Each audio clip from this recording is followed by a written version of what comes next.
coming. We have a speaker, somebody very special who will introduce this movie, so I will not take too long. I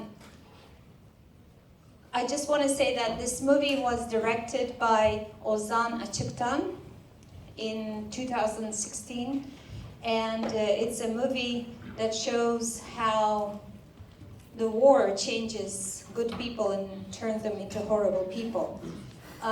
So I'd like to introduce you Adnan Kapicic. Adnan was a young student when the shelling of Sarajevo started. He felt the horrors of war, but was one of the lucky ones to escape.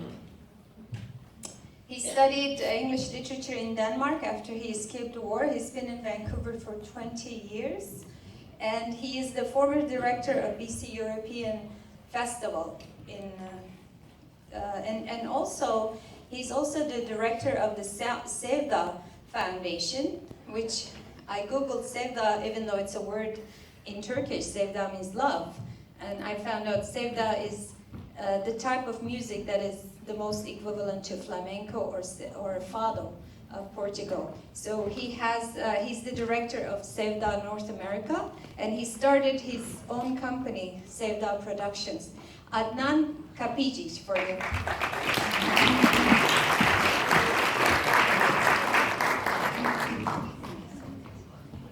Good evening, everyone. I will have my short speech because we have to see the movie. All right, so thank you, Noral, for pronouncing my name perfectly. I've been invited by the festival board to speak a few words on war experience in Bosnia, as someone who lived through it, witnessing the horrors and nonsense of war. When I was a young student at the University of Sarajevo, I studied languages, hoping to become one day a successful linguist and interpreter. Little had I known that it would eventually happen, but not the way I had intended, rather the way that destiny was paving its way for me. On March 3rd, 1992, Bosnia declared its independence from former Yugoslavia. The international community was quick to recognize it.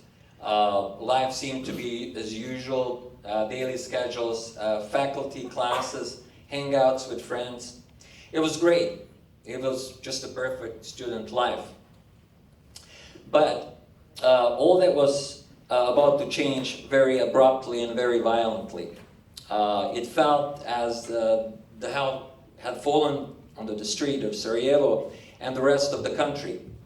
It started on the 5th of April 92 and lasted for 1,425 days.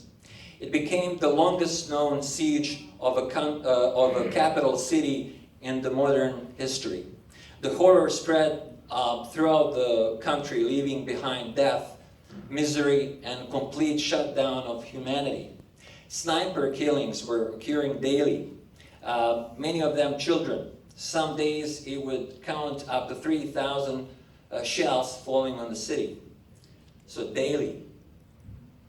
But the resilience of the innocent people was far greater than the enemy's destructive forces anticipated.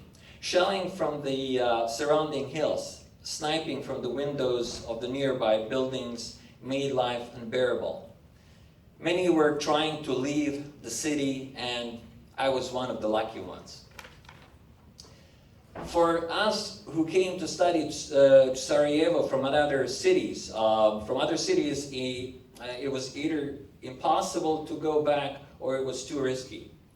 Ethnic cleansing was underway, it was well underway all over the country. My city, Bileća, just like most of the other cities throughout Bosnia, were quickly occupied by Serbian forces and later on by the Croatian forces as well. It was a brutal aggression that resulted in mass killings, systematic mass rape of women and children, concentration camps, and war crimes of enormous proportions.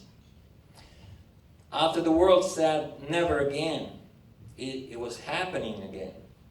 And it was happening in the heart of Europe. Bosnia suffered genocide, with the largest mass graves found after the Second World War. Over 100,000